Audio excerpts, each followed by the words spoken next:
इस कहानी की शुरुआत में हम देखते हैं कि सूरज प्राइड लैंड्स के ऊपर उगता है। सारे राज्य के कोनों से जानवर प्राइड रॉक की ओर हेड करते हैं।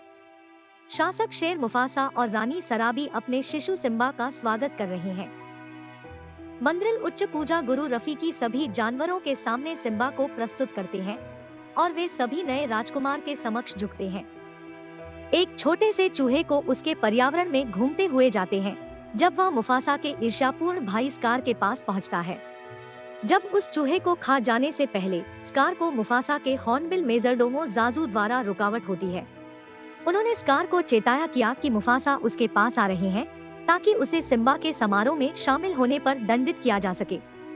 बिल्कुल सही, मुफासा अपने भाई से मुकाबले करने के लिए पहुंचते हैं जबकि स्कार जाजू को बना रहा है। स्कार व्यक्त करता है कि उसको अपनी गद्दी पर पहुंचने का दुख है। अब जब रफीकी अपने पेड़ के पास है जहां उसने कई कीड़ों का उपयोग करके पेड़ पर सिम्बा का चित्र बनाया है। समय बीतता है और सिम्बा एक उत्साही और जिज्ञासु बच्चा है।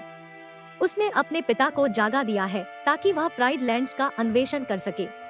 मुफासा समझाते हैं कि प्राइड लैंड्स में सब कुछ उनका है, लेकिन सीमा के पार कुछ भी जाने का मना है। उन्होंने अपने बेटे को यह भी बताया है कि वे जीवन के महान चक्र में जुड़े हैं, उसके भविष्य के राजा के रूप में अपने कर्तव्यों के संदर्भ में। फिर जाजू सुबह की रिपोर्ट के लिए उड़ता है, इससे पहले कि मुफासा सिम्बा को पंच कैसे करना सिखाते हैं। कुछ क्षणों बाद जाजू मुफासा को बताता सिम्बा स्कार के पास जाता है जो अपने छोटे से पत्थर पर अकेला आराम कर रहा है। जब सिम्बा प्राइड लैंड्स की सीमा के पार क्या है इस पर जिज्ञासु होता है, स्कार उसे बताता है कि यह हाथी कब्रिस्तान है।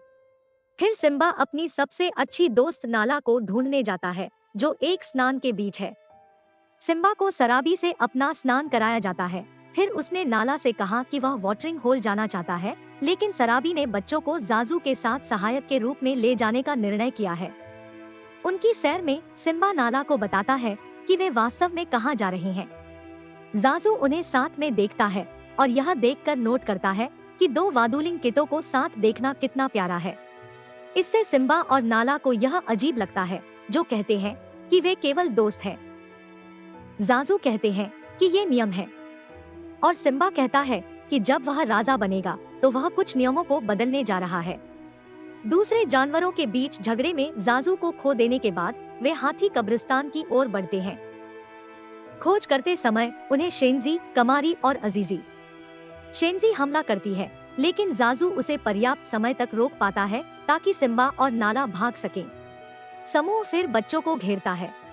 सिम्बा हायनाओं पर गर्जने का प्रयास करता है, लेकिन केवल साधारण ग्राउंड होता है। जब वे हंसते हैं और उससे फिर से करने को कहते हैं, एक जोरदार गर्जन सुना जाता है। मुफासा दौड़ते हैं और हायनाओं से लड़ते हैं, उन्हें यहाँ से हटने के लिए कहकर। हायनाओं वापस चले जाते हैं, लेकिन मुफासा सिम्बा से नाराज है जब वह उसे और नाला को घर लेता है। मुफासा जाजू से कहते हैं कि वह नाला को घर ले जाएं जब वह सिम्बा से बात करेंगे। उन्होंने अपने बेटे के प्रति अपनी निराशा व्यक्त की, लेकिन सिम्बा ने यह कहकर खुद को बचाने की कोशिश की कि वह मुफासा की तरह बहादुर बनने की कोशिश कर रहा था। उन्होंने अपने बेटे को यह कहा कि वह केवल जब जरूरत होती है तभी बहादुर है और उसे सिम्बा को खोने का डर था। तब वे तारों की ओर देखने के लिए बैठते हैं और मुफासा सिम्बा को बताते हैं कि पास के महान राजा उन्हें देख रहे हैं। हायनाओं अपने छुपे हुए स्थान पर वापस लौटते हैं, जो उनके खाने की कमी की शिकायत करते हैं। तब दिखाया जाता है कि स्कार उन्हें नेतृत्व कर रहा है और उसने सिम्बा और नाला को उनके मार्ग पर ले जाने के लिए उन्हें जानबूझकर लिया। फिर उसने हायनाओं को बताया कि उसकी योजना है कि मुफासा को मार दे ताकि वह प्राइड लैंड्स का नेतृत्व कर सके और इससे हायनाओं के लिए अधिक खाना मिले। अगले दिन स्कार सिम्बा को एक खाई के पास लेकर जाता है ताकि वह अपने गर्जने की प्रैक्टिस कर सके। जब वह सिम्बा को अकेला छोड़ता है, वह हायनाओं को इसके अभियंत्रण के लिए संकेत देता है। अचानक सिम्बा ऊपर की ओर तकरीबन एक वाइल्ड बीस्ट स्टैम्पीड को देखता है। वह उसके पास दौड़ता है और सुरक्षा के लिए एक पेड़ पर चढ़ जाता है। स्कार मुफासा और जाजू को ढूंढता है, अपने भाई को सिम्बा को खाई में फंसे होने के बारे में चेतान करता है और जाजू से सिंहिनियों को चेतान करने के लिए कहता है। मुफासा वाइल्ड बीस्ट के झुंड के। स्कार कहता है, राजा जीते रहें। और उसने अपने भाई को पत्थर से मारकर उसकी नाश हो जाती है। सिम्बा बेबासी से देखता है जब उसके पिता स्टैम्पीड में गिरते हैं। वह दौड़ता है और मुफासा के शव को खोजता है, उससे अनुरोध करते हुए कि वह जागे। स्कार सिम्बा को मिलता है और कहता है कि उसके पिताजी की मौत का सब उसकी गलती है। डरते हुए सिम्बा स्कार से पूछता है कि अब क्या करना चाहिए, और स्कार उससे कहता है कि वह भागकर कभी वापस न आए। सिम्बा ऐसा करने के बाद उसने शेंजी, कमारी और अजीजी सहित एक अनखी हायना को सिम्बा के पीछे भगाने और मारने के लिए भेजा। सिम्बा हायना को पीछे छोड़ता है और एक चट्टान के किनारे तक पहुंचता है, जहां उसने और चौथी हायना गिर जाती है। शेंजी दूसरों से कहती है कि सिम्बा सुनिश्चित मृत्यु हो, लेकिन वे खुद नहीं जानते कि वह गिरकर बच गया है और वे नीचे जाकर जांचने के लिए आगे नहीं बढ़ना चाहते हैं। सिम्बा छुपते हुए दिखाया जाता है जब वह अपनी परायाई जगह तक आगे बढ़ता है और उसका तपाक संगीत। स्कार शेरनियों को मुफासा की मौत की सूचना देता है और फिर कहता है कि सिम्बा भी मारा गया है। उसने अपना दुख बहाने का प्रदर्शन करते हुए प्राइड रॉक की ओर बढ़ता है ताकि वह राजा बनने के लिए अपनी नई जिम्मेदारी ग्रहण कर सके, और फिर हायनाओं को बाहर लाता है। जाजू और रफीकी दूर से देखते हैं और मुफासा और सिम्बा की शोक से भरी हुई दृष्टि को साझा करते हैं। सिम्बा मीलों तक अकेला चलता है जब उसे एक रेगिस्तान में पहुंचता है। थकान में गिरकर वह बिल्कुल ढह जाता है जब एक झुंड गीदड़ उसे खा जाने की कोशिश करता है। वे वल्चर्स को भगा देते हैं, जिन्हें मीरकैट और वॉर्थॉग जोड़ा तिमोन, बिली आइचनर और पुम्बा सेथ रोगन बाधित करते हैं, जो सिम्बा को खोजते हैं।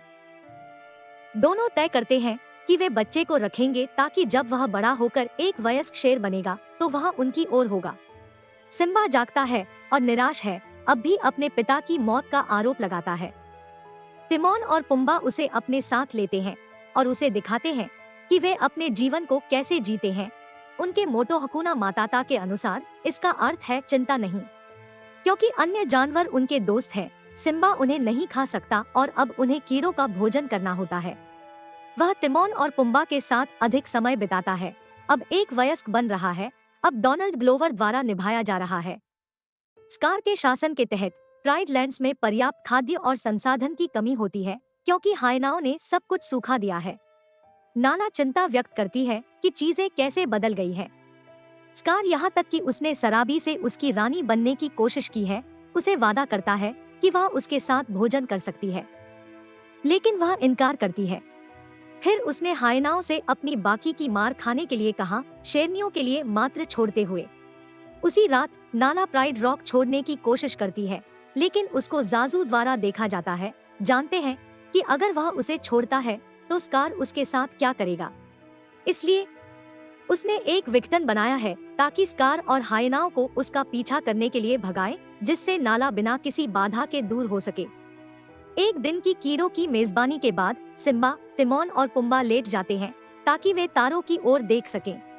जब तिमोन और पुम्बा वहां क्या हो सकता है इस पर विचार करते हैं, सिम्बा उसने मुफासा के बारे में जो किसी दिन उसे किंग्स के बारे में बताया था को ऊपर की ओर देखने का उल्लेख करता है। तिमोन और पुम्बा हंसते हैं, जिससे सिम्बा को परेशानी होती है। वह अकेले होने जाता है और जब वह लेटता है उसके जुड़वा से कुछ बाल उड़ जाते हैं। यह कुछ जानवरों के माध्यम से बहते हैं और यह रफीकी के पास पहुंचता है। उसे लगता है कि सिम्बा अब भी जिंदा है और वह खुश होता है। टाइमन और Pumbaa the lion sleeps tonight गाते हुए अपने घर से चल रहे हैं जब नाला हमला करती है और उनके पीछे भागती है।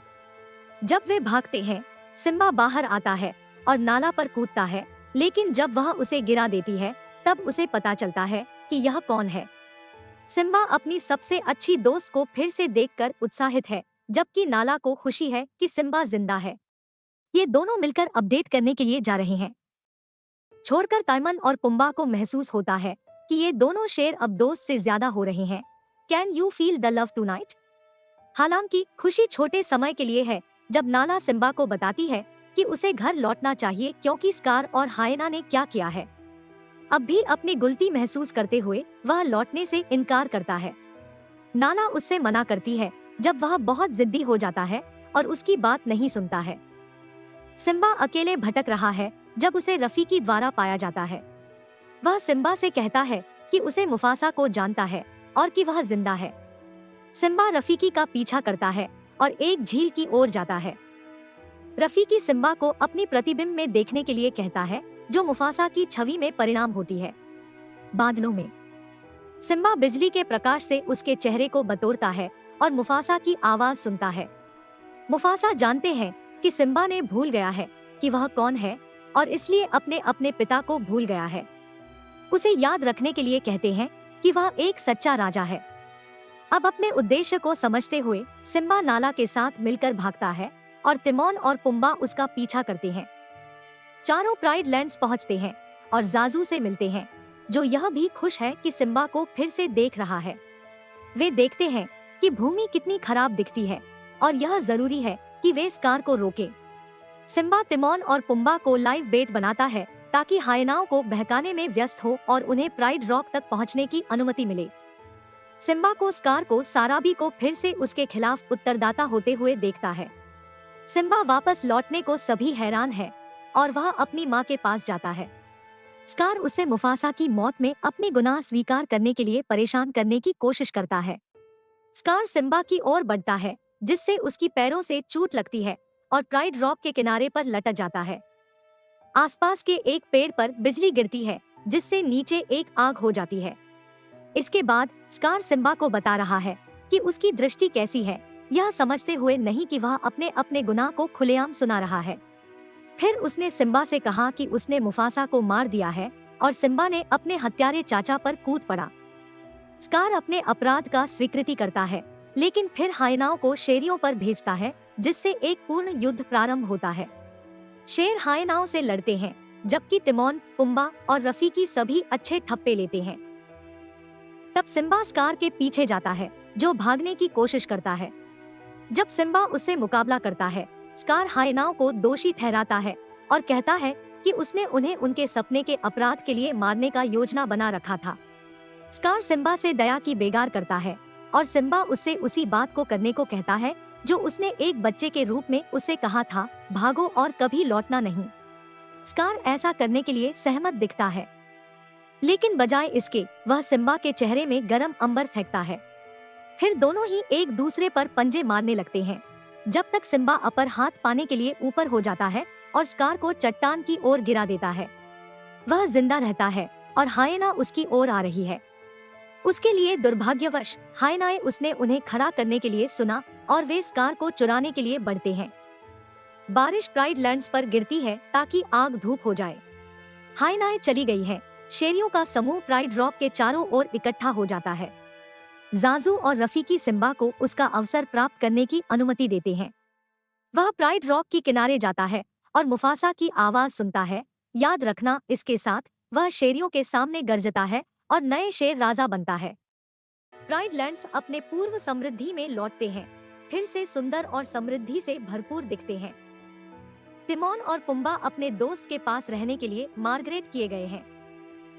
सिम्बा और नाला अब राजा और रानी है और रफीकी उनके शेर कियारा को शेष जीवन के चक्र का हिस्सा बनाता है, जिसे बाकी जानवरों के सामने प्रस्तुत किया जाता है।